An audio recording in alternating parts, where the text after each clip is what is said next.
প্রচুর হাসতে হবে, লবঙ্গ আর দারচিনি ঘ্রাণের মতো নিজেকে তাজা রাখতে হবে, হাওয়াই মিঠার মতো রঙিন হতে হবে আর অনেক পড়তে হবে। লেখক, কবি, শিল্পীদের প্রতি আরও দরদি হতে হবে, জীবনের সমস্ত উঠোন জুড়ে শুদ্ধতা প্রিয় বাণী রাখতে হবে।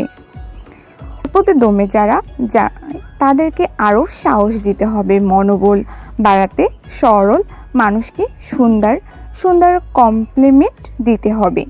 আগের জেনারেশনের হাতে জাত পাতা বংশ সার্টিফিকেট সম্পদ স্ট্যাটাস দেখে জাজ করলে ভুলভাল।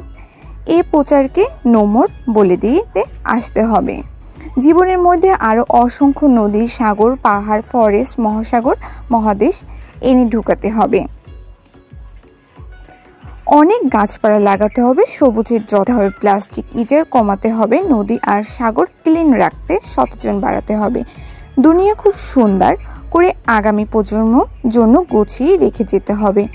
আর শেষের দিন পর্যন্ত রবের কাছে এই ব্লেসড লাইফের জন্য কৃতজ্ঞতা জানাতে হবে।